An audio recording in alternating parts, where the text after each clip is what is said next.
County Local Government Branch. President Conference.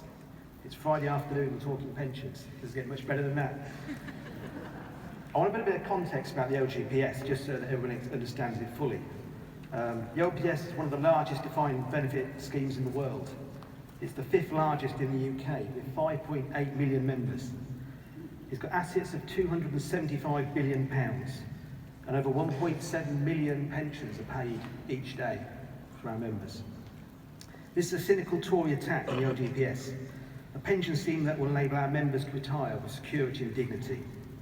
The LGPS is a funded scheme, unlike many of the public service schemes. That means it's got real money in it. It's like a bucket. It gets poured in at the top. This money is the combination of employer contributions, and profits from investments. But the bucket has a hole in it, and that's the pensions being paid out. What this legislation will do, if passed, will reduce the number of employers and employees paying into the scheme. So why are they trying to do this? Well, the universities and the caddies keep telling the government they can't afford to keep paying in. This is at a time when there's been a recent review when they've been told they ought to reduce the costs of student fees. Also at a time when the Office of Students have just reported this week that the average salary of the Vice-Chancellors has gone up from £245,000 to £253,000 a year, with over 5 of them on £500,000 a year. Did you know that over 100 Vice-Chancellors sit on their own remuneration committees?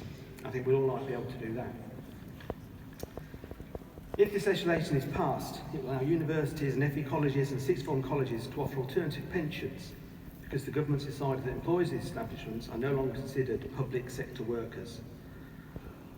Well, given that the alternatives will be cheaper for the employer, it means there will be worse benefits for us as members.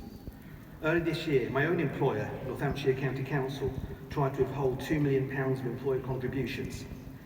It was only defeated because the pension committee, on which 2 UNISON members sit, asked the difficult questions, and the proposal was defeated.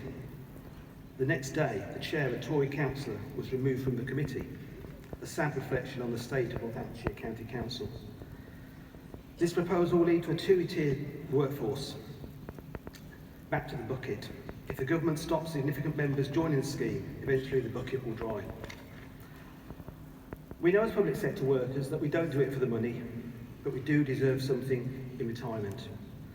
The average LGPS pension is still less than £5,000 a year. That's less than £100 a week. We need to fight these changes, so please support the motion.